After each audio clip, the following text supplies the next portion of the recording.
সুপ্রিয় শিক্ষার্থীরা, এইচএসসি 26 এবং এইচএসসি 27 কমার্সের স্টুডেন্টরা, শুরুতে একটু ক্ষমা প্রার্থনা করে নিই। হঠাৎ একটু বিদ্যুৎ বিভ্রাট ঘটার কারণে আমাদের ক্লাসটার লাইভটা একদম কেটে গেছিলো। সো আমরা নতুন করে আরও একবার লাইভে চলে আসলাম। সবাই আরেকবার একটু কষ্ট করে জয়েন করে যাবেন যারা যারা আমার সাথে চট্টগ্রাম বোর্ডের এইচএসসি 2025-এর অ্যাকাউন্টিং সেকেন্ড পেপারের কোশ্চান সমাধান করছিলাম আমরা। সবাই আরেকবার একটু কষ্ট করে চলে আসবেন ক্লাসে। আপনারা জানেন যে সারা বিশ্ব জুড়ে এখন হচ্ছে একটু জ্বালানির একটা সংকট তো দেখা যাচ্ছেই। সো যে কোনো কারণবশতই হচ্ছে বিদ্যুৎ বিভ্রাট যে কোনো সময় এখন ঘটতেই পারে। সো এই অবস্থার জন্য আমাদের প্রত্যেকেরই মানসিকভাবে একটু তৈরি থাকার দরকার। আচ্ছা, আমরা যা পড়ছিলাম আশা করি সবাই জয়েন করে যাবেন। যারা যারা এখন জয়েন করেছেন আসেন আমরা যেখান থেকে পড়ছিলাম অংশীদারি ব্যবসায়ের মূল ভিত্তি বলা হচ্ছিল চুক্তি। 2 নাম্বার প্রশ্নটা ছিল যে আর্থিক বিবরণী বিশ্লেষণের উদ্দেশ্য। আমরা এখানে 3টা উদ্দেশ্য পড়ছিলাম। সো সঠিক উত্তর ছিল আমাদের ঘ নাম্বার অপশন। 3 নাম্বার প্রশ্ন শুরু করতে গিয়ে আমরা হচ্ছে আটকে গেছিলাম। 3 নাম্বার থেকে আসেন আরেকবার শুরু করি সবাই। আরেকবার সবাই যারা যারা আসছেন ক্লাসে একটু কমেন্টে উত্তরগুলো লিখবো, সবাই উত্তরগুলো লিখবো, ফ্রেন্ডদেরকে একটু মেনশন করে দিব আরেকবার কষ্ট করে, আর যদি সম্ভব হয় শেয়ার করবেন। আচ্ছা দেখেন, প্রত্যেক মাসের প্রথমে যদি উত্তোলন করা হয় সেক্ষেত্রে উত্তোলনের উপর গড়ে কত মাসের সুদ ধরতে হবে। যদি মাসের প্রথমে হয় সেই ক্ষেত্রে বছরের মোট 12 মাস, যেহেতু প্রথমে তাই অতিরিক্ত 1 যোগ, আর এটাকে গড় করার জন্য 2 দ্বারা ভাগ। 12 আর 1 যোগ করলে আসে হচ্ছে 13, 13কে 2 দ্বারা ভাগ, 13/2, 13কে 2 দ্বারা ভাগ করলে মানটা আসে হচ্ছে 6.5। সো আমরা জানি সবাই যে সঠিক উত্তরটা হবে হচ্ছে 6.5। যদি মাসের প্রথমে হয় 6.5 দ্বারা গুণ করা হয়, আর যদি মাসের মাঝামাঝি সময়ে হয় আমরা জানি সবাই মাসের মাঝামাঝি সময়ে হলে হচ্ছে 6 দ্বারা গুণ হবে, আর যদি প্রত্যেক মাসের শেষে হয় তাহলে হচ্ছে 5.5 দ্বারা হচ্ছে গুণ করার নিয়ম। আর হচ্ছে আরেকটা নিয়ম যেটা হচ্ছে যদি কোনো রকমের মাসের প্রথমে, শুরুতে বা শেষে এমন কিছু বলে না দেওয়া থাকে, যদি আপনি সরল নিয়মে গড় হার বের করেন, সরল নিয়মে আপনি হচ্ছে মোট 6 মাসের সুদ ধার্য করবেন। এই হচ্ছে অংশীদারি ব্যবসায়ের উত্তোলনের সুদ ধার্য করার যে নিয়ম কানুনগুলো। ওকে, আসেন আমরা এই পর্যন্ত শেষ করলাম, কোশ্চেন 3 পর্যন্ত। আসেন পরবর্তী প্রশ্ন সমাধান করি সবাই। যারা যারা জয়েন করছেন ক্লাসে একটু সবাই আরেকবার ফ্রেন্ডদেরকে মেনশন করে দেই। আসেন আলোচনা দেখি। কোশ্চেন নাম্বার 4 নাম্বার প্রশ্ন এইটা। 4 নাম্বার প্রশ্নটা একটু ঝামেলাপূর্ণ। আসেন যদি একটু মনোযোগ দিয়ে সবাই একসাথে বুঝি। সবাই কি জয়েন করছেন এর মধ্যে? ওকে, আসেন খেয়াল করেন। সমাপনী মজুদ পণ্যের বাজার মূল্য বলা হচ্ছে 90,000 টাকা, আর এর ক্রয় মূল্য বাজার মূল্য অপেক্ষা 10,000 টাকা কম। তাহলে কম হচ্ছে ক্রয় মূল্য। কত টাকা কম?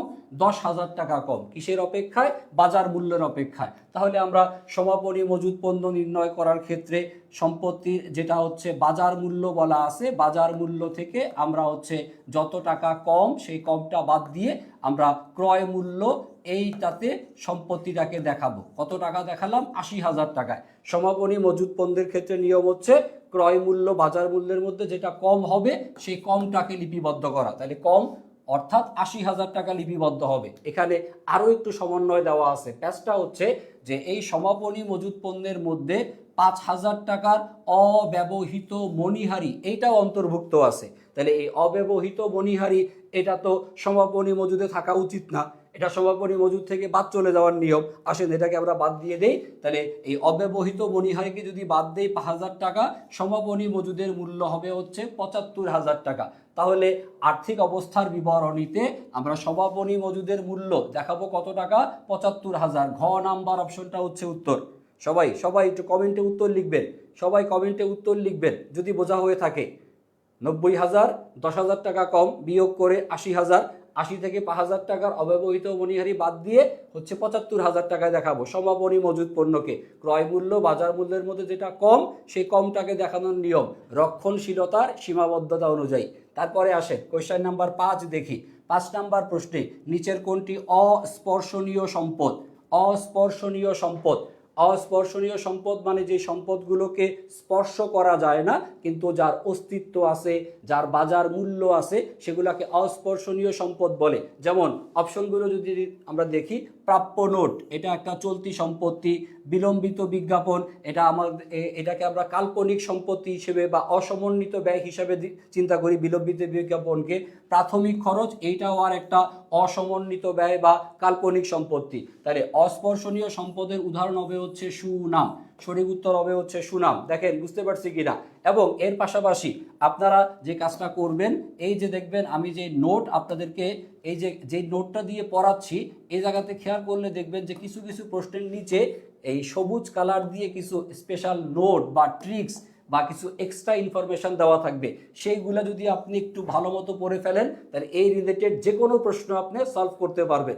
আমাদের ক্লাসের বৈশিষ্ট্যটাই হচ্ছে আলাদা কিছু এক্সট্রা তথ্য আপনি পাবেন, শুধু এটার উত্তর না, এই রকমের আর যা আছে সব কিছুই আমরা শিখে ফেলবো। দেখেন অস্পর্শনীয় সম্পদ যা আছে দুনিয়াতে, সুনাম, তারপরে প্যাটেন্ট, ট্রেডমার্ক মানে হচ্ছে ব্যবসায় করার চিহ্ন, ট্রেড নেম ব্যবসায়ের নাম, ব্র্যান্ডের নাম, লাইসেন্স, তারপর হচ্ছে কপিরাইট বা গ্রন্থসত্ব, ফ্রাঞ্চাইজ, এই কয়টাকে বলে হচ্ছে অস্পর্শনীয় সম্পদ। আর এই অস্পর্শনীয় সম্পদের ব্যয় বন্টন প্রক্রিয়াকে বলা হয় হচ্ছে অবলোপন। অস্পর্শনীয় সম্পদ সংক্রান্ত যত ইনফরমেশন সব এক জায়গায় শিখে ফেলবো। এরকমভাবে যদি আমরা কোশ্চেনগুলো একটু ব্যাখ্যা সহকারে পড়ি সবাই, তাহলে আমাদের ইন্টারমিডিয়েটের পরীক্ষাতে A+ কেউ আটকাইতে পারবে? সম্ভব। প্রশ্ন যতই কঠিন হোক, প্রশ্ন যতই সহজ হোক, এবছরে নাকি সমন্বিত একটা নিয়মে পরীক্ষা হবে, যে সকল বোর্ডের একই প্রশ্ন হবে। সকল বোর্ডের একই প্রশ্ন হবে, এটা শুনেই অনেকের মধ্যে চিন্তা চলে আসছে যে স্যার প্রশ্ন মনে অনেক কঠিন হবে। মনে রাখবেন, বোর্ড পরীক্ষার প্রশ্ন কখনোই কঠিন হয় না। বোর্ড পরীক্ষার প্রশ্নে 60% মার্কস, এটা মোটামুটি মানে লেখাপড়া করলেই পাওয়া সম্ভব। 60% মার্কস মানে হচ্ছে কোনো রকমের টেনে টুনে GPA 4 পাওয়া সম্ভব। কিন্তু GPA 4 দিয়ে আপনার জীবন অন্ধকার হয়ে যাবে, না পাবেন কোনো একটা ভালো বিশ্ববিদ্যালয়ে চান্স, না করতে পারবেন জীবনে ভালো একটা চাকরি, বিয়ে শাদীর কথা তো বাদই দেন। তাহলে এই 60 মার্কস মোটামুটি লেখাপড়া করলে পাওয়া যায়, কিন্তু 60-এর পরে 80 পাইতে হলে, A+ পাইতে হলে এক্সট্রা যে 20 নাম্বার অ্যাড করতে হবে, তার জন্য সিরিয়াসলি আগামী 2টা মাস যদি আপনি লেখাপড়া করেন, এই স্ট্রাকচারে এই নিয়মে যদি পড়েন, তাহলে স্যার বিশ্বাস করেন A+ আপনি ডেফিনেটলি পাবেন, অসম্ভব কিছু না। আসেন পরবর্তী প্রশ্ন দেখি, কোয়েশ্চেন নাম্বার 6।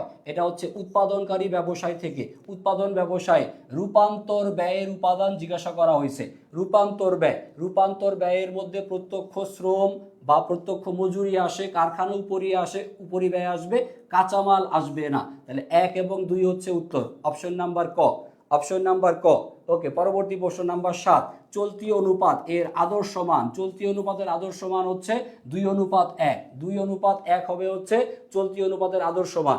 পরবর্তী প্রশ্ন, ওকে দেখেন 8 নাম্বার যে প্রশ্ন, এই অঙ্কটা খুব সহজেই আপনি সমাধান করে ফেলতে পারবেন এবং টেকনিকটা দেখেন নিচে সুন্দর মতো লিখে দেওয়া আছে। এই প্রশ্নটা একটু মনোযোগ দিয়ে বুঝেন। 8 নাম্বার যেটা, 8 নাম্বার প্রশ্নে বলছে একটা ফার্মের চলতি সম্পদ যার পরিমাণ হচ্ছে 2 লক্ষ টাকা, চলতি অনুপাতের মান 2.5 আর হচ্ছে 1। চলতি অনুপাতে 2.5, প্রথম যেই মানটা এই 2.5, এইটা হবে হচ্ছে চলতি সম্পদ এর মান। চলতি সম্পদের মান কত? 2.5। আর পরে যে এই 1 দেওয়া আছে, 1 হবে হচ্ছে চলতি দায়ের মান। চলতি দায় এর মান কত? 1। তাহলে প্রথমটা হলো চলতি সম্পদ, পরেরটা হলো চলতি দায়। এই মানটা কাজে লাগবে অঙ্ক সমাধান করার সময়। চলতি দায়ের পরিমাণ কত এইটা বের করতে বলছে। প্রশ্নে আমাদের যেই টাকাটা দেওয়া আছে 2 লক্ষ টাকা, এই 2 লক্ষ টাকার নাম কি? চলতি সম্পদ। তাহলে যেই সম্পদের আমাদের টাকা দেওয়া আছে কত? 2 লক্ষ টাকা, যেইটার টাকা দেওয়া আছে ঠিক সেইটার মান, যেইটার টাকা দেওয়া আছে সেইটার মান দ্বারা আপনি করবেন ভাগ। কিসের টাকা দেওয়া আছে?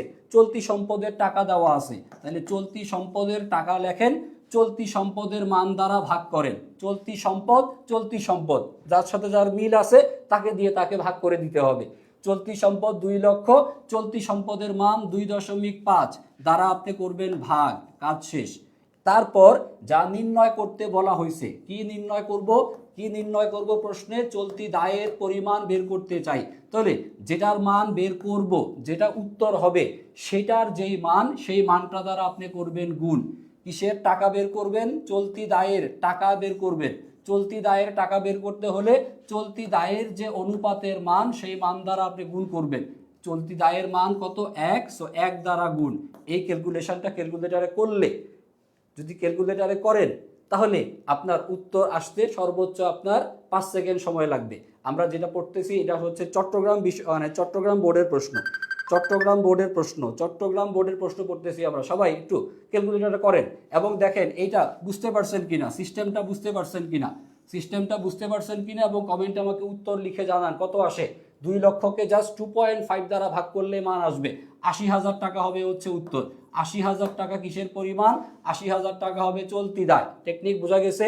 যেটার টাকা দেওয়া থাকবে সেটার মান দ্বারা হবে হচ্ছে ভাগ, আর যার মান নির্ণয় করতে বলা হবে সেটার মান দ্বারা করে দিতে হবে হচ্ছে গুণ। আসেন পরবর্তী প্রশ্নে যাই। পরবর্তী প্রশ্ন একটা উদ্দীপক দেওয়া অংশীদারি কারবারের একটা প্রশ্ন। দেখেন এই উদ্দীপকের মধ্যে প্রশ্ন 9 এবং 10 সমাধান করতে বলা হয়েছে। 9 নাম্বার এবং 10 নাম্বার দুইটা প্রশ্ন সমাধান করব। অংশীদারি ব্যবসায়ে আলম, তারপরে হচ্ছে রফিক আর হচ্ছে শফিক, 3 জন অংশীদার। প্রারম্ভিক মূলধন, আলমের মূলধন হচ্ছে 6 লক্ষ টাকা, রফিক সাহেবের মূলধন হচ্ছে 4 লক্ষ টাকা, আর শফিক সাহেবের মূলধন হচ্ছে 2 লক্ষ টাকা। 6 লক্ষ, 4 লক্ষ, 2 লক্ষ। এপ্রিল মাসের 1 তারিখে, খুবই গুরুত্বপূর্ণ একখান তথ্য, এটা ভালো মতো দাগ দিয়ে রাখতে হবে। এপ্রিল মাসের 1 তারিখে আলম ব্যবসায়ের মধ্যে কিছু অতিরিক্ত মূলধন নিয়ে আসছে। অতিরিক্ত মূলধন যার পরিমাণ হচ্ছে 60,000 টাকা। কে নিয়ে আসছে? আলম। আলম কোনজন? এই যে প্রথম জন আলম। আলমের যেটা প্রারম্ভিক মূলধন এর পরিমাণ হচ্ছে 6 লক্ষ টাকা। আর এই আলম সাহেবই আবার নিয়ে আসছে অতিরিক্ত মূলধন যার পরিমাণ হচ্ছে কত? 60,000 টাকা। 6 লক্ষ টাকা আর 60,000 টাকা। এবং একই তারিখে শফিক, কোন তারিখে? এপ্রিল মাসের 1 তারিখে। ওই তারিখে শফিক 30,000 টাকা ঋণ হিসেবে নিয়ে আসছে। শফিক নিয়ে আসছে হচ্ছে ঋণ, আর হচ্ছে আলম নিয়ে আসছে হচ্ছে অতিরিক্ত মূলধন। দেখেন বলে দেওয়া আছে প্রশ্নে, চুক্তিপত্রে মূলধনের উপরে সুদের হার হবে 10%, আর ঋণের উপরে কোনো সুদ উল্লেখ ছিল না। ঋণের উপরে সুদের হার দেওয়া থাকার দরকারও নাই, কারণ উল্লেখ না থাকলেও ঋণের উপরে সুদ হবে কত? 6%। আমরা জানি সবাই। সো এরকম ভাবে একটু পড়ে নিয়ে আসেন কোশ্চেনটা সবাই সমাধান করি। যারা ক্লাস দেখতেছেন একটু কমেন্টে উত্তর লিখবেন স্যার। কমেন্টে উত্তর লিখবেন, না লিখলে আমরা বুঝবো কিভাবে যে আপনারা বুঝতেছেন নাকি বুঝতেছেন না। দেখেন কোশ্চেন নাম্বার 9 নাম্বার প্রশ্নে আমাকে যেটা নির্ণয় করতে বলা হচ্ছে যে আলমের মূলধনের সুদের পরিমাণ। আলম কোনজন? ওই যে প্রথম যেটা জায়গায় রাখছি আমরা অলরেডি। আলম প্রারম্ভিক মূলধন 6 লক্ষ, অতিরিক্ত মূলধন 60,000 টাকা। সো প্রারম্ভিক মূলধন 6 লক্ষ টাকার উপর 10% করব। 6 লক্ষ টাকা 10% যদি আপনি করেন কত আসে? 60,000 টাকা। আর তারপরে গিয়ে কাজ যেটা অতিরিক্ত মূলধনের উপরে সুদ বের করা। অতিরিক্ত মূলধন ছিল 60,000 টাকার উপর সেম 10% হারে। তবে এখানে মনে রাখতে হবে তারিখটা যেন কত ছিল? তারিখটা ছিল এপ্রিল মাসের 1। তাহলে আমরা হিসাব করব এপ্রিল থেকে ডিসেম্বর পর্যন্ত মোট কত মাস হয়। এপ্রিল থেকে ডিসেম্বর পর্যন্ত মোট হচ্ছে 9 মাস। সো আপনার হিসাবটা হবে হচ্ছে 9 মাসের। সো এই দেখেন 9 ডিভাইডেড বাই হচ্ছে 12। এপ্রিল থেকে ডিসেম্বর পর্যন্ত মোট 9 মাস। ক্যালকুলেটর চেপে দেখেন 4,500 টাকা আসবে অতিরিক্ত মূলধনের সুদ। দুইটা যোগ করে টোটাল মূলধনের সুদ 64,500। 64,500 জিজ্ঞাসা করছেন নাইমুর রহমান কি করে হয় ক্যালকুলেটরে ক্যালকুলেশন করে দেখেন। যদি না বুঝে থাকেন আমি পুরোটা মুছে দিয়ে আমি চাইলে আরেকবার লিখতে পারি আপনাদের জন্য, বাট এটা ডেফিনেটলি এতটুকু বুঝতে পারা উচিত। দেখেন আরেকবার অঙ্কে আলমের মূলধনের সুদের পরিমাণ কত বের করতে বলা আছে। আলমের মূলধনের সুদ, আলম তার প্রারম্ভিক মূলধন হচ্ছে এই 6 লক্ষ টাকা, আর আলমের অতিরিক্ত মূলধন হচ্ছে 60,000 টাকা। আর অতিরিক্ত মূলধনের তারিখটা হচ্ছে এপ্রিল মাসের 1 তারিখ। এপ্রিল মাসের 1, আর মূলধনের উপর সুদের হার হবে হচ্ছে 10%। এই তথ্যগুলো দিয়ে আমরা এই ফরম্যাটে কোশ্চেনটা সমাধান করে ফেলতে পারি। টোটাল আসবে হচ্ছে 64,500 টাকা। 6 লক্ষ টাকার উপর 10%-এ 60,000 টাকা, আর অতিরিক্ত মূলধনের জন্য হবে হচ্ছে 9 মাসের সুদ। টোটাল 4,500, সব মিলে 64,500, যা উত্তর দেওয়া আছে গ নাম্বার অপশনে। আশা করি বুঝছি এটা। ওকে, আসেন সামনে যাই। সামনে গিয়ে পরবর্তী প্রশ্ন 9 নাম্বার করলাম। এখান থেকে উদ্দীপকের আরেকটা প্রশ্ন 10, যেখানে আপনাকে বের করতে বলা আছে শফিকের ঋণের সুদের পরিমাণ কত। শফিকের ঋণের সুদের পরিমাণ দেখেন শফিকের ঋণের সুদ, শফিক ঋণ নিয়ে আসছে কত, ঋণ নিয়ে আসছে সে হচ্ছে 30,000 টাকা, ঋণ নিয়ে আসছে 30,000 এবং সেই তারিখটা হচ্ছে ওই আগের যে তারিখটা ছিল এপ্রিল মাসের 1 সেম তারিখ। সো এপ্রিল মাসের 1 তারিখে যেহেতু আপনি নিয়ে আসছেন, সো ঋণের উপরে সুদ হবে কত মাসের জন্য, ঋণের উপরেও সুদ হবে হচ্ছে 9 মাসের। মনে রাখা লাগবে তাইলে স্যার ঋণের সুদের উপরে পার্সেন্টেজ ধরবো কত, প্রশ্নের মধ্যে বলে দেওয়া ছিল যে ঋণের সুদের উপরে কোনো হার দেওয়া ছিল না, হার না দেওয়া থাকলেও 6% হিসেবেই ধার্য করতে হয়, আমরা জানি আশা করি নিয়ম। সো একটু ক্যালকুলেটারে করবেন এবং করে দেখবেন যে মানটা কত আসে। 30,000 টাকা, এটার 6% করব, 30,000 টাকা এর 6%, আর এটাকে হচ্ছে 12 দ্বারা ভাগ করবেন, 9 দ্বারা গুণ করবেন। ক্যালকুলেটারে করে দেখেন মিলে কিনা, 1350 আসে কিনা, ক্যালকুলেটারে করে দেখেন সবাই। 1350 যদি এসে থাকে উত্তর হবে হচ্ছে ক নাম্বার অপশন 1350। বুঝতে পারছি কিনা প্রশ্ন? কমেন্টে একটু উত্তর দেখতে চাই, সবার উত্তর দেখতে চাই কমেন্টে। ভাইয়া এর পরে কি আর লাইভ ক্লাস হবে? হ্যাঁ, আজকে পর্যন্ত আমাদের live class, free live class চলতেছিল, আর আগামীকাল থেকে হচ্ছে পেইড ব্যাচের ক্লাস শুরু হবে। সো আর মনে হয় এরকমের ফ্রি ক্লাস দেখার সুযোগ আপনাদের হবে না, আগামীকাল থেকে পেইডের ক্লাস শুরু হয়ে যাবে। আসেন পরবর্তী প্রশ্ন দেখি আমরা। পরবর্তী প্রশ্ন কোয়েশ্চেন নাম্বার 11। দেখেন 11 নাম্বার যে প্রশ্ন এখানে লিখে দেওয়া আছে, এখানে হচ্ছে আপনার রেওয়া মিলে বিজ্ঞাপনের পরিমাণ 24,000। খুবই গুরুত্বপূর্ণ প্রশ্ন, আপনার সমন্বয়, এটা আর্থিক বিবরণী সমন্বয় সংক্রান্ত প্রশ্ন, সৃজনশীল অংশেও কাজে লাগবে, মনোযোগ দিয়ে খেয়াল করেন। কথার একটু রিপ্লাই দিতে বলছেন। হ্যাঁ নাইমুর রহমান আপনার রিপ্লাই দিছি স্যার। আচ্ছা হ্যাঁ, একটু কথার রিপ্লাই দিয়ে যদি দেখেন, জি স্যার হ্যাঁ রিপ্লাই দিছি আপনার, একটু সময় নিয়ে হয়তো বা কমেন্ট আসে, দেখতে একটু সময় লেগে যাচ্ছে। আপনারা কমেন্ট করে রাখেন, আমি ক্লাসের ফাঁকে যখন সময় সুযোগ পাবো তখন হচ্ছে রিপ্লাই অবশ্যই দিব, অধৈর্য হওয়ার কিছু নাই। দেখেন কোয়েশ্চেন নাম্বার 11, রেওয়া মিলে দেওয়া আছে বিজ্ঞাপন, তার পরিমাণ 24,000, সমন্বয়ে বলা হচ্ছে বিনামূল্যে পণ্য বিতরণ। বিনামূল্যে পণ্য বিতরণ বিজ্ঞাপনের উদ্দেশ্যেই করা হয়, তাহলে এই 6,000 টাকা যে বিনামূল্যে পণ্য বিতরণ, এইটা আমরা বিজ্ঞাপনের সাথে যোগ করে দেখাবো। তাহলে বিজ্ঞাপনের পরিমাণ 24,000 আর নতুন করে আপনি হচ্ছে 6,000 টাকা বিনামূল্যে পণ্য বিতরণ, টোটাল বিজ্ঞাপনের পরিমাণ হবে হচ্ছে 30,000 টাকা। আশা করি বুঝছি এটা। এবং প্রশ্নে বলা আছে মোট বিজ্ঞাপনের, অর্থাৎ এই 30,000 টাকা এর 2/3, তার মানে হচ্ছে 3 ভাগের 2 ভাগ অংশ, 2/3, 3 ভাগের 2 ভাগ অংশ কি করতে হবে, বিলম্বিত হিসাবে দেখাতে হবে। আর প্রশ্নে এই বিলম্বিত বিজ্ঞাপনের পরিমাণ কত এটাই নির্ণয় করতে বলা আছে। সো 30,000 টাকা, এটাকে 3 দ্বারা ভাগ করব আর হচ্ছে 2 দ্বারা গুণ করব। ক্যালকুলেটর আশা করি লাগা উচিত না এখানে, দেখেন খুব সহজেই পারা যাবে। 3 দ্বারা 30,000 ভাগ করলে কত হয়, 10,000, 10,000-এর দ্বিগুণ করবেন, 10,000-এর ডাবল করলে উত্তর কত আসবে, 20,000 টাকা। সো বিলম্বিত বিজ্ঞাপন উত্তর হবে হচ্ছে 20,000 টাকা, বিলম্বিত বিজ্ঞাপনের পরিমাণ 20,000 টাকা। আবু আতিক বাবু প্রশ্ন হচ্ছে কি ক্লাস চলছে? স্যার এইটা হচ্ছে হিসাব বিজ্ঞান দ্বিতীয় পত্রের ক্লাস চলছে, যেখানে আমরা বোর্ড পরীক্ষার প্রশ্ন সমাধান করতেছি এইচএসসি 26 ব্যাচ এবং এইচএসসি 27 ব্যাচের জন্য। এবং আমাদের উদ্দেশ্যটা হচ্ছে একটাই, সেটা হচ্ছে টেস্ট পরবর্তী এইচএসসি 26 এবং এইচএসসি 27-এর তো টেস্টটা বিশেষ করে 26-এর জন্য, টেস্ট পরবর্তী আপনার টেস্ট পেপার সমাধান সংক্রান্ত যে বিষয়টা সবার মাথার মধ্যে ঘুরপাক খাচ্ছে, যে টেস্টের পরে তো টেস্ট পেপার সলভ করতে হবে, টেস্ট পেপার কিভাবে সলভ করতে হবে, বোর্ড প্রশ্ন কিভাবে সলভ করতে হবে, সৃজনশীল কিভাবে সলভ করতে হয়, এই সংক্রান্ত বিষয়গুলো আমরা আপনাদেরকে এই ফ্রি ক্লাসের মাধ্যমে দেখাচ্ছি। আগামীকাল থেকে পেইড ব্যাচের ক্লাস হবে, আপনার কমার্সের সবগুলো গ্রুপ সাবজেক্টের এবং পাশাপাশি বাংলা, ইংরেজি, আইসিটি সবগুলোর প্রচুর পরিমাণ লাইভ ক্লাসের মাধ্যমে সব একদম A to Z, বেসিক, সৃজনশীল, এমসিকিউ সব A to Z শেষ করা হবে। মাত্র কোর্স ফি 1,999 টাকা। আপনার এইচএসসি বোর্ড পরীক্ষাতে A+ পাওয়ার জন্য 2,000 টাকা খুব কম মানের ইনভেস্টমেন্ট, খুব বেশি অ্যামাউন্ট না, হাতে সময় আছে ধরে রাখেন, সব মিলে 2 মাসের একটু বেশি।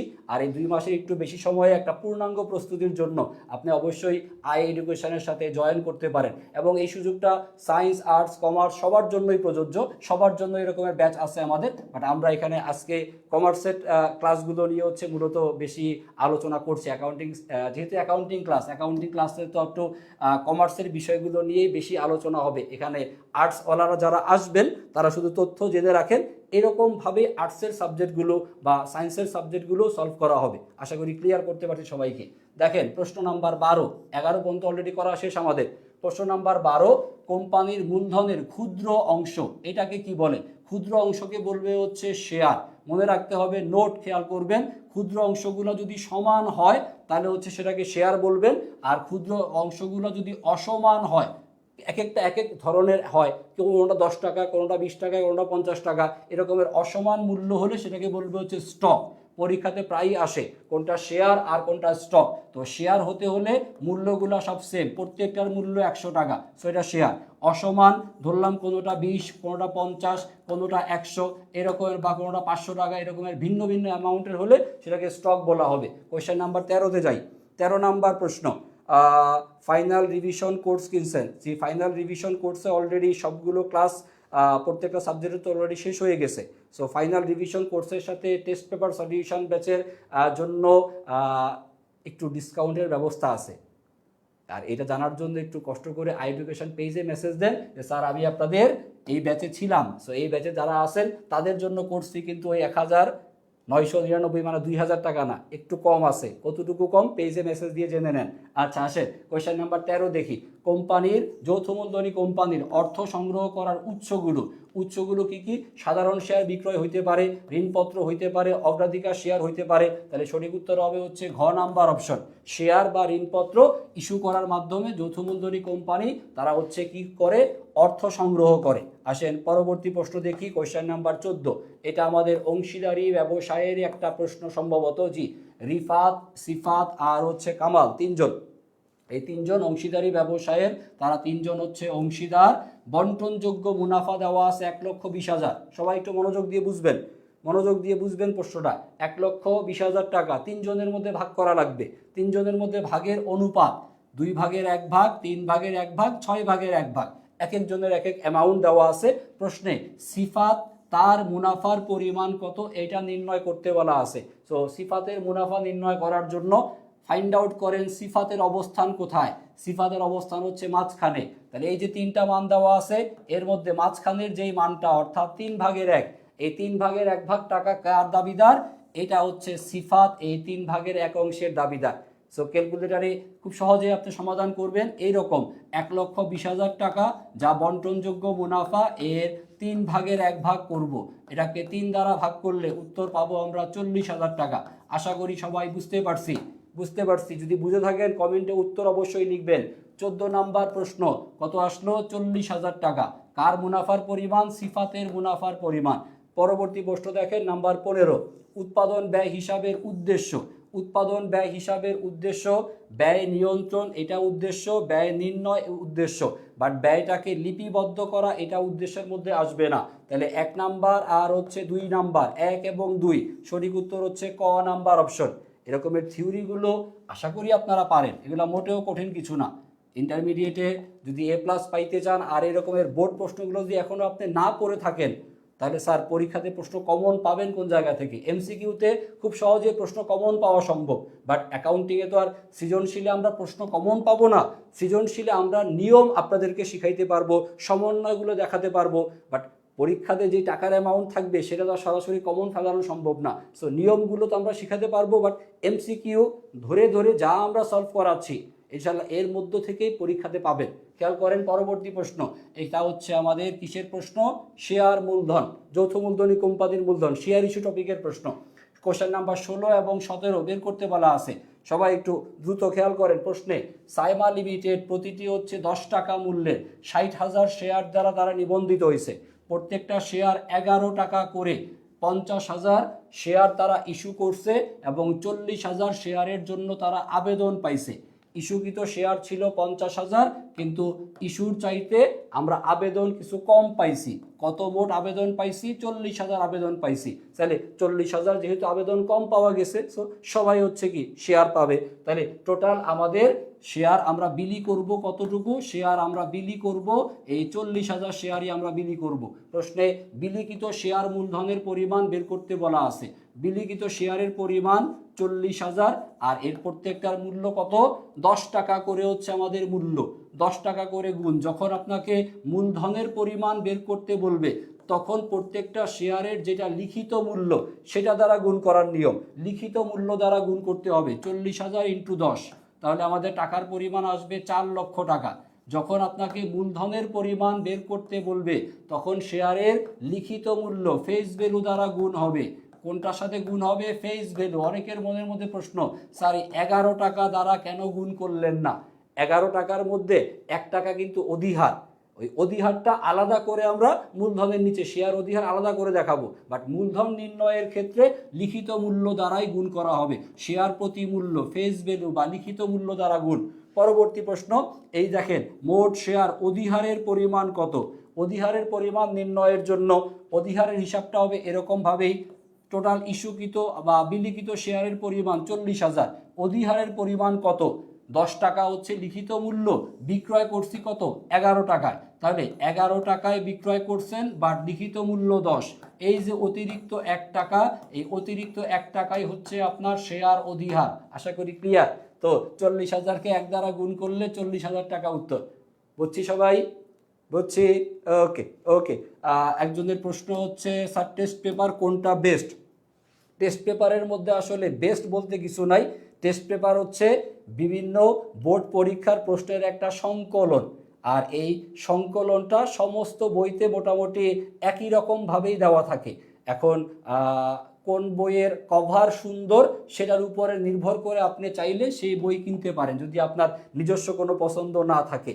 কমেন্ট করছেন মায়াবী রাজকন্যা, আমার কাছে পছন্দ হচ্ছে ভাই যেই বইটার কভারটা দেখতে সুন্দর হবে আপনি সেটাই কিনেন। এখানে পাঞ্জেরি, লেকচার বা শিওর সাকসেস কোনো ব্যাপার না, সব জায়গাতে একই জিনিস দেওয়া। বা টেস্ট পেপার কেনার পরে যে কাজটা গুরুত্বপূর্ণ সেটা হচ্ছে টেস্ট পেপারটা এনে বাসায় পড়ার টেবিলে সাজায় না রেখে টেস্ট পেপার থেকে এরকমের বিগত বছরের বোর্ড প্রশ্নগুলো যার ব্যাখ্যা দেওয়া থাকে টেস্ট পেপারে সেগুলো সলভ করা। সো টেস্ট পেপার কেনার চাইতে সলভ করার দিকে মনোযোগী বেশি হন। কোয়েশ্চেন নাম্বার 18 দেখেন। 18 নাম্বার প্রশ্নে এখানে উৎপাদিত পণ্যের একক বের করতে বলা আছে। উৎপাদিত পণ্যের একক নির্ণয় করার ক্ষেত্রে প্রারম্ভিক মজুদ পণ্যে এটাকে বিয়োগ করতে হয়, আর সমাপনী মজুদ পণ্য আর হচ্ছে বিক্রয়, এই পরিমাণ দুইটাকে করতে হবে হচ্ছে যোগ। তাহলে যখন আমরা উৎপাদিত একক বের করব, প্রারম্ভিক বছরের শুরুর যেটা সেটা বাদ দিব, সমাপনী আর বিক্রয়কে করে দিব হচ্ছে যোগ। সো মুখে মুখে পারা যাবে 2500 আর 200, 2700, 2700, 2700 থেকে এই 500 বাদ দিবেন, 2700 থেকে 500 বাদ দিলে আসবে 2200। উৎপাদিত এককের পরিমাণ 2200, উৎপাদিত একক 2200। এই দেখেন সমাধান সুন্দর মতো লেখা আছে।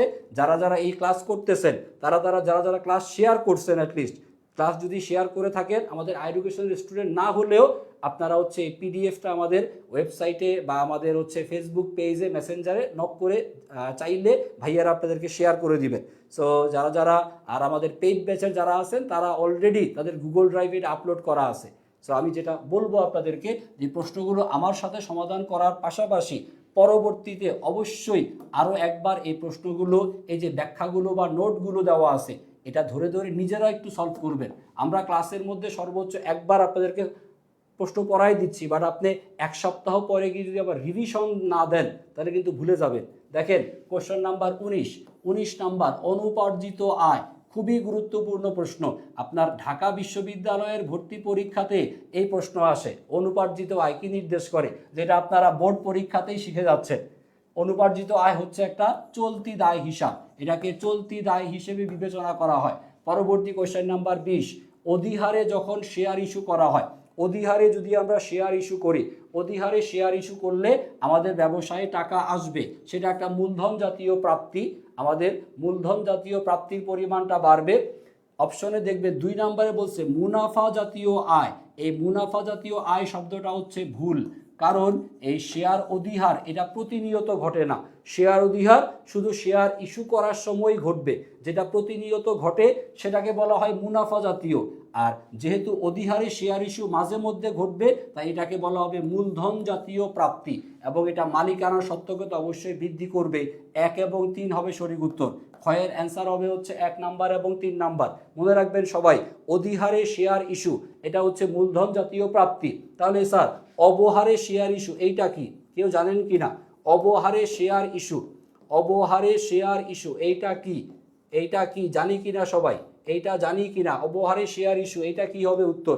অধিহার যদি মূলধন জাতীয় প্রাপ্তি হয়, অধিহার যদি মূলধন জাতীয় প্রাপ্তি হয়, মনোযোগ দিয়ে খেয়াল করেন, অধিহার যদি মূলধন জাতীয় প্রাপ্তি হয়, ভালো কথা, তাহলে অবহার কি হবে?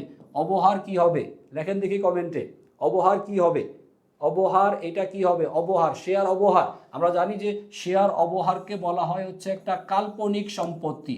শেয়ার অবহার হচ্ছে একটা কাল্পনিক সম্পত্তি, বা যার অন্য নাম ভুয়া সম্পত্তি বলা যেতে পারে।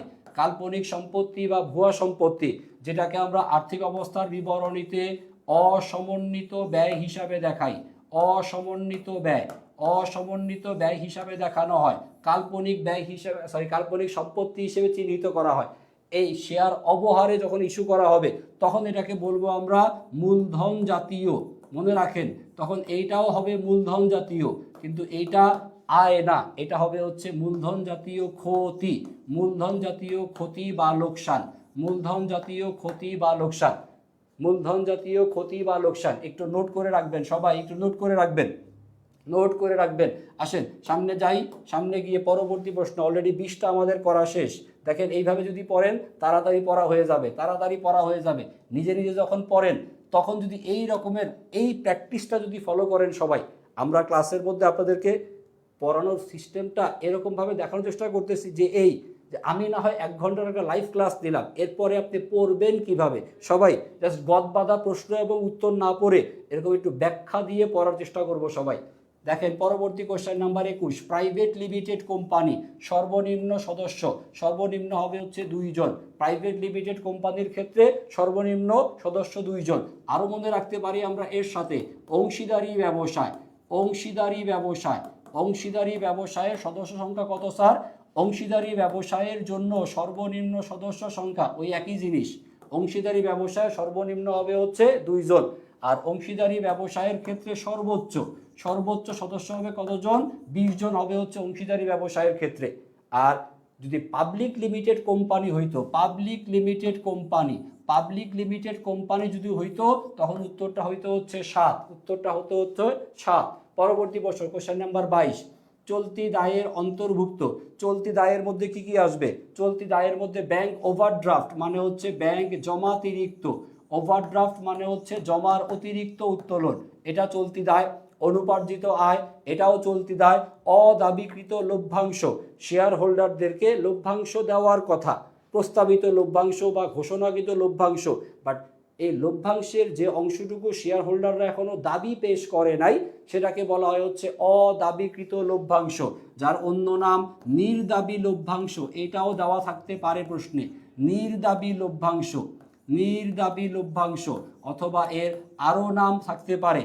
এই আরও যে নাম সেটা হচ্ছে আপনার নির্দাবী লভ্যাংশ, অদাবিকৃত লভ্যাংশ, আরও একটা নাম আছে, দাঁড়ান মনে করার চেষ্টা করি, মনে করার চেষ্টা করি, সেটা ধরো কি বললাম, ভুলে গেছি। নির্দাবী, তারপর হচ্ছে অদাবিকৃত লভ্যাংশ, দাবিহীন বা দায়হীন, এই যে মাত্র মনে পড়ছে, দাবিহীন বা দায়হীন, দাবিহীন বা দায়হীন লভ্যাংশ।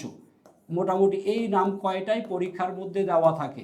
সেই প্রত্যেকটা জিনিসের যেই মানে অপশনাল মানে অতিরিক্ত যে নামগুলো, একাধিক যে নামগুলো আছে, সেগুলো আমরা একসাথে শিখবো, তাহলে আমাদের পড়াটা পূর্ণাঙ্গ হয়ে যাবে। অদাবিকৃত লভ্যাংশ, নির্দাবী, এটাকে আমরা চলতি দায় হিসেবে বিবেচনা করব। সঠিক উত্তর হচ্ছে 3টাই, 1, 2 এবং হচ্ছে 3, 1, 2, 3 সঠিক উত্তর। কোশ্চেন নাম্বার 23-এ যাই, সচ্ছলতা যাচাই করার অনুপাত। সচ্ছলতা, সচ্ছলতা মানে হচ্ছে দীর্ঘমেয়াদী দায় পরিশোধ ক্ষমতা।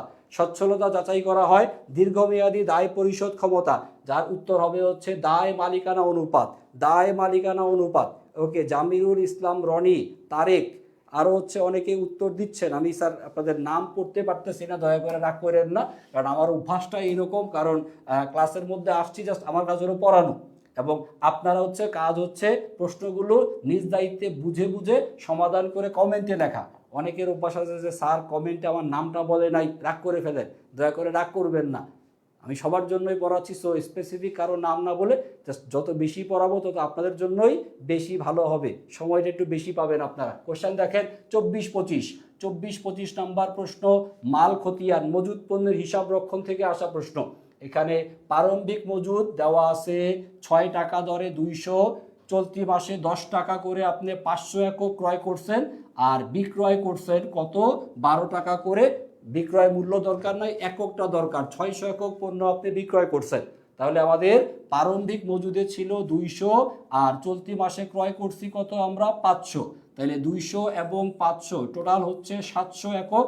700 এককের মধ্য থেকে আপনি 600 একক পণ্য বিক্রয় করে দিয়েছেন, 600 একক পণ্য বিক্রয়, তাহলে সমাপনী মজুদ থাকতেছে হচ্ছে 100 একক। হিসাবটা করতে হবে এরকম ভাবে, আমাদের প্রথমে 6 টাকা করে পণ্য ছিল কত 200 একক, তারপরে 10 টাকা করে পণ্য ছিল কত 500 একক। যখন আমরা টোটাল 600 একক পণ্য বিক্রয় করব, এই 600 একক পণ্য বিক্রয়ের ক্ষেত্রে আমরা প্রথমে এই যে 200 একক ছিল সেটার পরিমাণ নিয়ে আসব, তাহলে 200 ইন্টু হচ্ছে 6, টোটাল যদি আমার বিক্রয়ের পরিমাণ 600 একক হিসাব মেলাতে হয়, প্রারম্ভিক মজুদ থেকে নিয়ে আসবেন 200, আর তারপরে যে ক্রয়ের পরিমাণ 500 দেওয়া ছিল, ক্রয় থেকে অতিরিক্ত লাগবে কত, ক্রয় থেকে অতিরিক্ত লাগবে হচ্ছে আমার আর 400 একক। এই 500 থেকে আমরা নিয়ে আসতেছি কত এই 400 একক পণ্য। সো 200 এবং 400 ফার্স্ট ইন ফার্স্ট আউট পদ্ধতি, ফিফো পদ্ধতি, যেটা আগে আসছে সেটাই আগে চলে যাবে। তাহলে আগে আসছে 200, প্রথমে চলে যাবে 200, তারপরে আসছে 500, এই 500 থেকে দরকার হচ্ছে 400, কারণ বাকি 100 থেকে যাবে হচ্ছে সমাপনী হিসাবে। এই 400-র প্রত্যেকটার মূল্য হবে 10 করে, 400 ইন্টু 10, তাহলে দেখবেন আমাদের চলে আসবে ফিফো পদ্ধতিতে, যেটার পরিমাণ নির্ণয় করতে বলা আছে 25 নাম্বার প্রশ্নে। বিক্রিত পণ্যের ব্যয় এটা আমরা অলরেডি বের করছি, দেখেন 600 ইন্টু 200 ইন্টু 6 করলে 1200 টাকা, আর এখানে হচ্ছে 4000 টাকা। টোটাল যে টাকার পরিমাণটা আসলো কত 5200, 5200 এটা হবে হচ্ছে আমাদের বিক্রিত পণ্যের ব্যয়, বিক্রয় করা পণ্যের ব্যয় 5200। আর 24 নাম্বার প্রশ্ন যাচ্ছে আমাদের সমাপনী মজুদের মূল্য। আমাদের সমাপনী রয়ে গেছে কোন জায়গা থেকে, এই যে 500 পণ্য ছিল, 500 পণ্য থেকে 400 পণ্য চলে গেছিল বিক্রয়ের ক্ষেত্রে, এই 500 থেকেই বাকি 100 রয়ে গেছিল আমাদের সমাপনী মজুদ। আর এই সমাপনী মজুদ প্রত্যেকটার মূল্য হবে 10 করে, 100 ইন্টু হবে 10, তাহলে সমাপনী মজুদের পরিমাণ আপনি পেয়ে যাবেন 1000 টাকা। সমাপনী মজুদের মূল্য হবে 1000 টাকা। ঘ নাম্বার অপশনে উত্তর। দেখেন বুঝতে পারছি কিনা, 24 এবং 25, 24 এবং 25 ভালো হয়েছে যে ফিফো পদ্ধতি দিয়েছে। যদি ভারযুক্ত গড় পদ্ধতি হইতো তাহলে ক্যালকুলেশনে আরও অনেক জটিলতা হইতে পারতো। ওকে, দেখেন বুঝতে পারছি কিনা, সমাপনী মজুদ 100 একক, যার মূল্য হচ্ছে 10 টাকা করে, 1000 টাকা। আর বিক্রিত পণ্যের ব্যয় দুইটা ভিন্ন ভিন্ন অ্যামাউন্ট, 200 একক 6 টাকা করে, আর 400 একক হচ্ছে 10 টাকা করে, যোগফল 5200, যোগফল 5200। ওকে, এবং দেখেন প্রত্যেকটার নিচে যা আমি লিখছি সেটাই আবার নোট করে দেওয়া আছে। সো পিডিএফ দেখে পরবর্তী পড়ার সময় আশা করি আপনাদের খুব একটা প্রবলেম হওয়ার কথা না। শেষের দিকে চলে আসছি আমরা, একটু তাড়াতাড়ি বাকি প্রশ্নগুলো সলভ করে আমরা একটু সিকিউটা দেখব, একটু সৃজনশীল প্রশ্ন দেখব। সৃজনশীল প্রশ্ন দেখব আমরা। দেখেন কোয়েশ্চেন নাম্বার 26, এখানে বলা আছে কোনো প্রতিষ্ঠানে স্বল্প মেয়াদী দায় পরিশোধের ক্ষমতা, স্বল্প মেয়াদী দায় পরিশোধের ক্ষমতা পরিমাপের উপায় নির্দেশ করতে হবে। আমাদের সাথে আসছেন মোহাম্মদ সাব্বির রহমান। সাব্বির রহমান এই বছর গুচ্ছভুক্ত বিশ্ববিদ্যালয়ে কমার্স থেকে 498তম হয়েছেন। মাশাআল্লাহ মাশাআল্লাহ, আপনার জন্য বিশাল বড় কংগ্রেচুলেশন মোহাম্মদ সাব্বির রহমান, আপনাকে বিশাল কংগ্রেচুলেশন। ডেফিনেটলি আপনি ইসলামিক বিশ্ববিদ্যালয়েতে আপনি চান্স পাবেন। ইসলামিক বিশ্ববিদ্যালয়ে আপনি অ্যাকাউন্টিং বা ফিনান্স যেটা চান ইনশাল্লাহ সেটা পাবেন, সেটা আশা করি পাবেন, কারণ আপনি ইসলামিক বিশ্ববিদ্যালয়ে ফিনান্সে এবং অ্যাকাউন্টিংয়ে প্রায় 120 বা 130টা করে সম্ভবত সিট শুধু কমার্সের জন্য বরাদ্দ। ডেফিনেটলি আপনি পাবেন, কংগ্রেচুলেশন আপনাকে। একটু ছোট ভাই বোনদেরকে বলেন, খেয়াল করেন আমাদের আই এডুকেশনের আমাদের যে অ্যাডমিশন ব্যাচ, সেই অ্যাডমিশন ব্যাচের স্টুডেন্টরা কমেন্ট করতেছে, দেখেও বেশ ভালো লাগে। সো এইচএসসি 26 ব্যাচ আপনাদেরকেও ইন্টারমিডিয়েটে A+-এর পাশাপাশি অবশ্যই অ্যাডমিশন টেস্টেও যাতে ঢাকা বিশ্ববিদ্যালয়ে বা গুচ্ছভুক্ত বিশ্ববিদ্যালয়ে বা জগন্নাথে যেন আপনি চান্স পান, এই মানসিকতা অবশ্যই রাখতে হবে সবাইকে। দেখেন প্রশ্ন পড়ছিলাম আমরা স্বল্পমেয়াদী দায় পরিশোধের ক্ষমতা। স্বল্পমেয়াদী দায় পরিশোধ ক্ষমতার জন্য চলতি অনুপাত আর চলতি মূলধন অনুপাত। দায় মালিকানা অনুপাতটা নির্দেশ করে হচ্ছে সচ্ছলতার অনুপাত। দায় মালিকানা হচ্ছে সচ্ছলতা যাচাইয়ের জন্য। সঠিক উত্তর হচ্ছে 2 এবং 3। 2 এবং 3 দেওয়া আছে গ নাম্বার অপশনে, গ নাম্বার অপশনে। ওকে, পরবর্তী প্রশ্ন নাম্বার 27, অনার্থিক সুবিধা কোনটি? অনার্থিক সুবিধা, অনার্থিক সুবিধার মধ্যে আসবে হচ্ছে আপনার যে সমস্ত দফা, সেটা হচ্ছে যানবাহনের সুবিধা আর হচ্ছে প্রশিক্ষণের সুবিধা। বোনাস মানে কি? বোনাস মানে আপনাকে সরাসরি টাকা দেওয়া হচ্ছে, টাকা দেওয়া হচ্ছে, তাই তো? বোনাস মানে আপনি টাকা পাবেন। সো যেটার জন্য আপনি টাকা পাবেন সেটা হবে আর্থিক সুবিধা, এটা হবে হচ্ছে আর্থিক সুবিধা। আর যে সমস্ত সুবিধাগুলো আপনি, এটা হবে আর্থিক সুবিধা। আর যে সমস্ত সুবিধাগুলো আপনি পাচ্ছেন বাট এর জন্য আপনাকে কোনো টাকা খরচ করতে হয় না, যানবাহন আপনাকে বাসা থেকে প্রতিষ্ঠানে নিয়ে আসবে, দুপুরবেলায় আপনাকে খাওয়াবে, ইত্যাদি যে বিষয়গুলো আপনাকে বছরের শেষে প্রশিক্ষণ দিতে পাঠাবে, বছরের শেষে সবাইকে নিয়ে হচ্ছে বার্ষিক পিকনিকে যাবে, বিদেশ সফরে যাবে, এগুলাকে বলা হয় স্যার অনার্থিক সুবিধা, যার অন্য নাম পরিপূরক সুবিধা বলা হয়।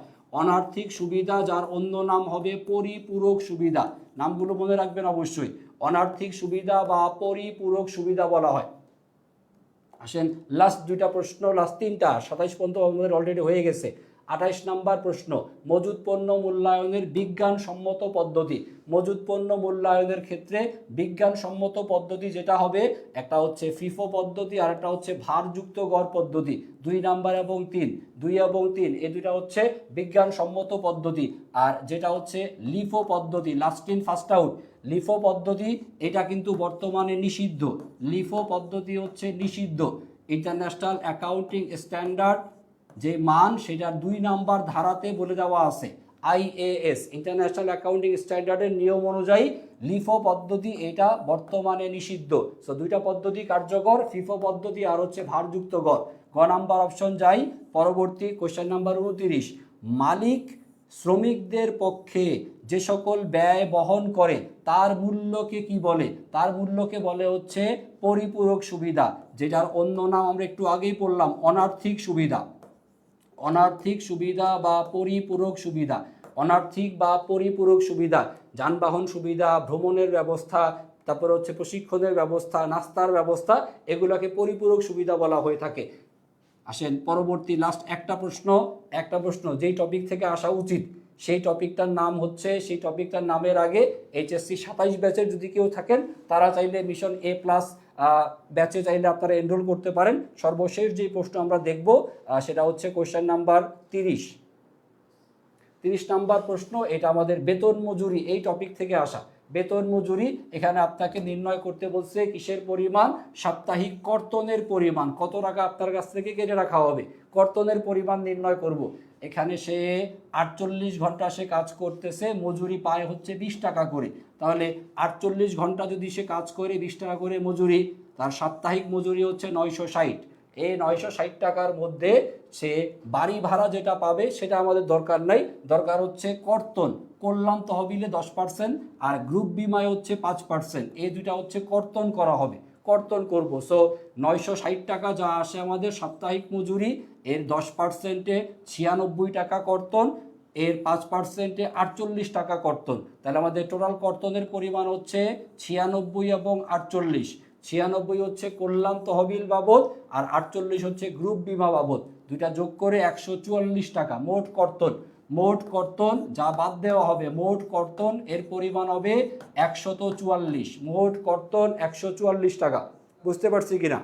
ওকে ওকে, ক্লিয়ার। টোটাল আমরা 30টা প্রশ্ন অলরেডি সলভ করলাম চট্টগ্রাম বোর্ডে। সো এই প্রত্যেকটা প্রশ্ন সবাই আরও একবার মনোযোগ সহকারে দেখবেন। আর একটা সৃজনশীল প্রশ্ন আপনাদেরকে বুঝাই দিতে চাই আমি, যাতে আপনারা নিজেরা যেন সলভ করতে পারেন। দেখেন আমরা ক্লাসের শুরুতে বলছিলাম আমরা সমাধান করব কোন জায়গার প্রশ্ন? নটরডেম কলেজের প্রশ্ন, মনে আছে কিনা সবার? নটরডেম কলেজের প্রশ্ন।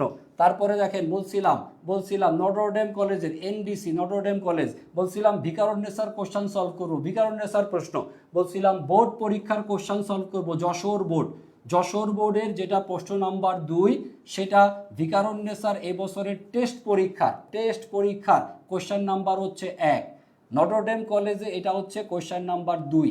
দেখেন যশোর বোর্ডের প্রশ্ন এত ইম্পর্টেন্ট, দুইটা ভালো নামি দামি কলেজ তারা হচ্ছে জাস্ট ওই প্রশ্নটাই তুলে দিছে। বিগত বছরের বোর্ড প্রশ্ন যদি ভালো মতো সলভ করেন, টেস্ট পরীক্ষার ম্যাক্সিমাম ভালো কলেজের আপনি টেস্ট পেপার থেকে এই প্রশ্নগুলো যদি সলভ করেন, সো আপনার বোর্ড পরীক্ষার প্রস্তুতি যেমন হচ্ছে, টেস্ট পেপারটাও আপনার সলভ হয়ে যাচ্ছে। সো অবশ্যই টেস্ট পরীক্ষার ক্ষেত্রে দেখা যায় যে ম্যাক্সিমাম কলেজগুলো যেটা করে যে একটু কঠিন বা একটু জটিল টাইপের প্রশ্ন করার চেষ্টা করে। টেস্টের কোশ্চেন বোর্ডের চাইতে একটু কঠিনই হয়, স্বাভাবিক, কারণ টেস্টে এসে একটা ধাক্কা যদি আপনি খান তাহলে বোর্ড ফাইনালে ভালো করার সম্ভাবনা থাকে। সো টেস্টের প্রশ্ন যদি বোর্ড ফাইনাল থেকে আসে, তার মানে কি বোর্ড ফাইনালটাই হচ্ছে আপনার প্রশ্ন কমন পাওয়ার জায়গা। সো আসেন একটু মনোযোগ দিয়ে আমরা এই কোশ্চেনটা সবাই একটু বুঝে নেওয়ার চেষ্টা করি। জেএলজি কোম্পানি অনুমোদিত মূলধন 10 টাকা করে অনুমোদিত মূলধন, আর হচ্ছে অনুমোদিত মূলধনের পরিমাণ হচ্ছে 20 লক্ষ টাকা দেওয়া আছে। এই একটা রেওয়া মিলের মধ্যে ভূমি বা দালান কোঠা বলা আছে, 10% দেওয়া আছে ঋণপত্র, তাহলে যে ঋণপত্র 80,000 টাকা, তার উপরে 10% সুদ ধার্য করতে হবে। অন্তর্বর্তীকালীন লভ্যাংশ, আয়কর এবং আয়কর সঞ্চিতি, আয়করের পরিমাণটা দেখি বড় না ছোট, আয়করের পরিমাণ 8,000 আর আয়কর সঞ্চিতি হচ্ছে 3,000, তাহলে আয়কর থেকে আয়কর সঞ্চিতিকে বাদ দিতে হবে। সাধারণ সঞ্চিতি তহবিল, ঋণপত্রের অবহার দেওয়া, ঋণপত্রের অবহারটাকে দেখাইতে হবে অসমন্বিত ব্যয় হিসেবে, অসমন্বিত ব্যয় বা কাল্পনিক সম্পত্তি বলা হবে, কাল্পনিক সম্পত্তি। আর শেয়ার অধিহার, এটাকে আমরা মালিকানা সত্ত্ব অংশের মধ্যে দেখাবো। ব্যাংকে জমার উদ্বৃত্ত, প্রাথমিক খরচ, এইটাও একটা অসমন্বিত ব্যয় বা কাল্পনিক সম্পত্তি। সমাপনী মজুদ, সংরক্ষিত আয়ের জের, চলতি বছরের নিট লাভের পরিমাণ দেওয়া আছে। শেয়ার মূলধন 1 লক্ষ টাকা করে হচ্ছে 10 লক্ষ টাকা। আর হচ্ছে সুনাম হচ্ছে একটা অস্পর্শনীয় সম্পত্তি, বাট এটাকে স্থায়ী সম্পত্তির আন্ডারে দেখানো হয়। আমরা যে আর্থিক বিবরণী বানাই সেখানে আমরা সুনামকে দেখাই স্থায়ী সম্পত্তি হিসেবে। সো এখান থেকে আপনাকে যা সলভ করতে বলা হয়েছে, দেখবেন এই প্রশ্নটার ম্যাক্সিমামটুকু আমরা মুখে করে ফেলতে পারবো, আহামরি কঠিন প্রশ্ন না। এখানে সমন্বয়ের মধ্যে প্রথম হচ্ছে শেয়ার অধিহার যত তার অর্ধেক সুনাম থেকে সমন্বয় করে অবলোপন হবে, তার মানে সুনাম থেকে বাদ যাবে। শেয়ার অধিহার যত টাকা, অর্ধেক টাকা সুনামের সাথে মাইনাস হয়ে যাবে, শেষ কাজ। শেয়ার মূলধনের 5% আমরা দিব হচ্ছে লভ্যাংশ ঘোষণা করব, প্রস্তাবিত বা ঘোষণাকৃত লভ্যাংশ 10 লক্ষ টাকার 5% করলে 50,000 টাকা হবে, দেখবেন একটু পরে। সাধারণ সঞ্চিত তহবিল 80,000 টাকায় উন্নীত করতে হবে, তার মানে যা দেওয়া ছিল সমাপন সাধারণ সঞ্চিত তহবিল ছিল 70,000, 80,000 টাকায় উন্নীত করতে হলে নতুন করে আপনাকে স্থানান্তর করতে হবে, নতুন স্থানান্তর হবে হচ্ছে 10,000 টাকা, 10,000 টাকা নতুন স্থানান্তর করা হবে। আয়কর সঞ্চিতি বাবদ 8,000 টাকার সংস্থান করতে হবে। এই যে আয়কর সঞ্চিতি যেটা দেওয়া আছে সমন্বয়ের মধ্যে, সমন্বয়ের আয়কর সঞ্চিতি, এটা সংরক্ষিত আয় বিবরণীতে যায় না। সমন্বয়ের আয়কর সঞ্চিতি যায় কোথায়? সমন্বয়ের আয়কর সঞ্চিতি আয় বিবরণীতে সবার শেষে বাদ যায়, বাদ গেলে কর পরবর্তী নিট লাভের পরিমাণটা আসে। আর এই নতুন আয়কর সঞ্চিতিটা চলে যাবে চলতি দায় ও ভবিষ্যৎ ব্যবস্থা, চলতি দায় হিসেবে গণ্য হবে। রেওয়া মিলে যে আয়কর এবং আয়কর সঞ্চিতি থাকবে, এইটার কাজ হবে হচ্ছে সংরক্ষিত আয় বিবরণীতে, কিন্তু সমন্বয়ে যেটা দেওয়া থাকবে সেটা হবে আয় বিবরণী এবং আর্থিক অবস্থা বিবরণীতে। সর্বশেষ কর্মচারী কল্যাণ তহবিলে 15,000 টাকা স্থানান্তর করতে হবে। এ হচ্ছে আপনার সমন্বয়গুলো দেওয়া আছে, যা বের করতে হবে আমরা 3টা জিনিস দেখব।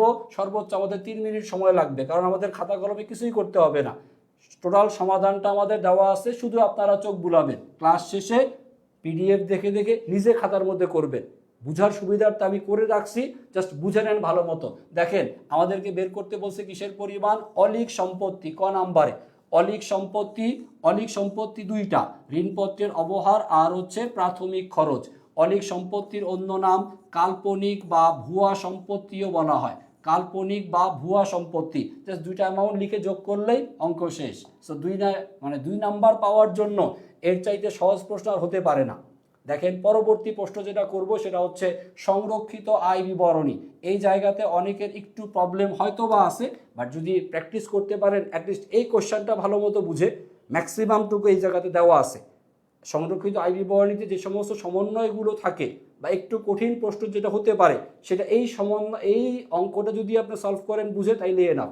দেখেন প্রশ্নে সংরক্ষিত আয়ের যে তার সাথে বিশদ আয় বিবরণীতে যে নিট লাভ দেওয়া থাকবে সেটাকে যোগ করা লাগবে। তারপর যা যা আপনি এখান থেকে বাদ দিবেন, বাদ দিবেন, আয়কর থেকে বাদ দিবেন আয়কর সঞ্চিতি, যা আপনি পাবেন কোথায়, রেওয়া মিলের মধ্যে যেটা দেওয়া ছিল। মনে থাকার কথা সবার 8,000 থেকে 3,000 টাকা বাদ দিয়ে এই হবে হচ্ছে 5,000 টাকা। অন্তর্বর্তীকালীন লভ্যাংশ, সাধারণ সঞ্চিত তহবিলে স্থানান্তর, খেয়াল করেন মনোযোগ দিয়ে, কত টাকা স্থানান্তর করতেছি আমরা, 10,000 টাকা। প্রশ্নে বলা ছিল 80,000 টাকায় উন্নীত করতে হবে, 80,000 টাকায় করব হচ্ছে উন্নীত করব সাধারণ অন্তর্বর্তী। এখানে সাধারণ সঞ্চিতির পরিমাণ রেওয়া মিলের মধ্যে দেওয়া ছিল 70,000, রেওয়া মিলে বলা ছিল 70, সমন্বয়ে বলছে 80,000 টাকায় উন্নীত করো। তাহলে 70 থেকে 80,000-এ যদি যাইতে হয় কত টাকা নতুন করে স্থানান্তর করতে হবে, এই 10,000 টাকা। আশা করি এটা ক্লিয়ার। এখানে 80,000 যদি লেখেন তাহলে ভুল হবে। স্থানান্তর অর্থাৎ যা সংরক্ষিত আয় বিবরণীতে লিখতে হবে জাস্ট স্থানান্তরের পরিমাণটা 10,000 টাকা। তারপরে প্রস্তাবিত লভ্যাংশের পরিমাণটা আসবে হচ্ছে এই যে 10 লক্ষ টাকা, এর উপরে হচ্ছে 5%। শেয়ার মূলধন যা আমাদের রেওয়া মিলে দেওয়া আছে তার উপর 5% করে 50,000। কর্মচারী কল্যাণ তহবিলের স্থানান্তর সর্বশেষ সমন্বয় 15,000 টাকা। টোটালটা এই 1,79,000 থেকে 1,20,000 বাদ দিয়ে টোটাল পাবেন হচ্ছে 59,000 টাকা সংরক্ষিত আয় বিবরণীর সমাপনী উদ্বৃত্ত বা সমাপনী জের। সো এই যে তথ্যগুলো অন্তর্বর্তীকালীন সাধারণ সঞ্চিতি স্থানান্তর, প্রস্তাবিত লভ্যাংশ, কর্মচারী কল্যাণ তহবিলের স্থানান্তর বা সিঙ্কিং ফান্ডে স্থানান্তর করা, এর চাইতে বেশি সংরক্ষিত আয় বিবরণীর কঠিন প্রশ্ন হতে পারে না। এই প্রশ্নটা ভালো মতো সলভ করেন, আশা করি আপনার সৃজনশীলের মধ্যে এই আর্থিক বিবরণী অনেকে করতে পারি না, বাদ দিছি স্যার যে ক বিভাগের যে 2টা প্রশ্ন এটা বাদ দিয়ে A+ পাওয়া যাবে কিনা, পাস আসবে কিনা, এই যে চিন্তাভাবনাগুলো মধ্যে যারা আছেন তাদেরকে জাস্ট একটা কথাই বলবো যে আগের দিন ক্লাসে নটরডেম কলেজের 1 নাম্বার কোশ্চেনটা সলভ করাইছি, যেখানে বিশদ আয় বিবরণী সম্পর্কে যথেষ্ট পরিমাণে গুরুত্বপূর্ণ সমন্বয়গুলো ছিল। আর আজকের ক্লাসে যেটা সলভ করাচ্ছি এই প্রশ্নটা 1 এবং 2 দুইটা ফ্রি ক্লাসের 2টা কোশ্চেন সলভ করে যান। আমি আপনাকে গ্যারান্টি দিয়ে বলতে পারি যে সৃজনশীলের যে 20 নাম্বারের ক বিভাগের প্রশ্ন, 20-এর মধ্যে 20 হয়তো বা পাবেন না, বাট 16 বা 17 আপনি কনফার্ম পাবেন যদি জাস্ট এই 2টা প্রশ্ন ভালো মতো সলভ করতে পারেন। লাস্ট প্রশ্ন দেখবেন, লাস্ট প্রশ্ন যেখানে বের করতে বলছে আর্থিক অবস্থার বিবরণী, যেখানে আমরা প্রথমে অনুমোদিত মূলধন লিখব। এটা কিন্তু আমাদের যোগ বিয়োগে আসবে না। অনুমোদিত মূলধন, ইস্যুকৃত বিলিখিত আদায়কৃত মূলধনের পরিমাণ এই 10 লক্ষ টাকা।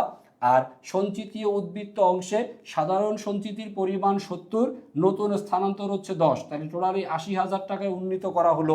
শেয়ার অধিহারের পরিমাণ রেওয়া মিলে দেওয়া ছিল 64, এই সুনাম দ্বারা কি হবে, অবলোপন করা হবে, অর্ধেক অংশ আপনি অবলোপন করবেন। 64,000 টাকার অর্ধেক মানে 32,000 টাকা। শেয়ার অধিহারের অর্ধেকটা সুনাম থেকে অবলোপন হিসেবে বাদ চলে যাবে। তারপরে সংরক্ষিত আয় একটু আগে যেটা করলাম খ নাম্বারে, যার পরিমাণ হচ্ছে 59,000 টাকা, রেজাল্ট যেটা আসছিল খতে, এই পর্যন্ত যোগ করে আপনি পাবেন এই 1,71,000 টাকা। আর অনুমোদিত মূলধনের পরিমাণ হচ্ছে 10 লক্ষ টাকা। এখানে আমরা হচ্ছে মালিকানা সত্ত্বের অংশটা করলাম। আমরা পরবর্তী পৃষ্ঠায় গিয়ে হচ্ছে আমরা দেখব হচ্ছে দায়ের যে অংশটা ছিল, দায়ের অংশ আমাদের প্রশ্নের মধ্যে নির্ণয় করতে বলছে শেয়ার মালিকানা সত্ত্ব ও দায়ের পরিমাণ, সম্পত্তি বের করতে বলে নাই। দেখেন এই জায়গার মধ্যে দায়ের মধ্যে 2টা বিষয়, দীর্ঘমেয়াদী দায় হিসেবে আসবে ঋণপত্র একটাই, আর চলতি দায়ের মধ্যে কি কি আসবে, নতুন আয়কর সঞ্চিতি, যেটা দেওয়া ছিল সমন্বয়ের মধ্যে, সমন্বয়ে নতুন আয়কর সঞ্চিতি, প্রস্তাবিত লভ্যাংশ, কর্মচারী কল্যাণ তহবিলের স্থানান্তর, এই টোটাল পরিমাণটা যোগ করে আপনি পাবেন 13,24,000 টাকা, যা হচ্ছে মোট দায় ও শেয়ার হোল্ডারদের সত্ত্বের টোটাল পরিমাণ 13,24,000 টাকা। সো দয়া করে এই প্রশ্নটা ভালো মতো বুঝে সলভ করেন। যদি ভালো মতো বুঝে সলভ করতে পারেন, পিডিএফ দেখে প্রয়োজনে প্রথমে আপনি একবার দুইবার দেখে দেখে করেন। একবার দুইবার দেখে করার পরে যদি এইটা আপনি না দেখে ভালো মতো সলভ করতে পারেন, আশা করতে পারি যে ইনশাল্লাহ ক বিভাগে ভালো নাম্বার নিয়ে আসতে পারবে। আর বোর্ড পরীক্ষার যে এমসিকিউগুলো সলভ করলাম, এভাবেই যদি আপনারা বুঝে বুঝে টেস্ট পেপার সলভ করতে পারেন, বাছাই করা যে কোন কলেজের কোশ্চেনটা সলভ করব, অনেকগুলো তো কলেজ আছে, সব তো করা সম্ভব না। বাছাই করে এরকমের গুরুত্বপূর্ণ কলেজগুলো সিলেক্ট করে এমসিকিউগুলো কালেকশন করে আপনাদের সামনে আমরা উপস্থাপন করব আমাদের টেস্ট পরবর্তী ফাইনাল রিভিশন ব্যাচে। সো ইনশাল্লাহ আগামীকাল থেকে পেইড ব্যাচের ক্লাস। পেইড ব্যাচ যারা এখন পর্যন্ত ভর্তি হয়েছেন তারা এই রকমের একটা কম্প্যাক্ট ক্লাস পাওয়ার জন্য আগামীকাল থেকে ইনশাল্লাহ যথাসময়ে লাইভে জয়েন থাকবেন পেইড ব্যাচে। আর যারা যারা এখনও ভর্তি হইতে পারি নাই, আফসোস, শুধু আজকের রাতটাই আপনার হাতে বাকি আছে, সিদ্ধান্ত যা নেওয়ার নিয়ে ফেলেন। আগামীকাল সন্ধ্যা থেকে হয়তো পেইড ব্যাচের ক্লাস শুরু হয়ে যাবে। সবাই ভালো থাকবেন, সুস্থ থাকবেন। যারা যারা তখন ক্লাসের মধ্যে ছিলেন সবাইকে ধন্যবাদ জানিয়ে ক্লাস শেষ করছি। আল্লাহ হাফেজ।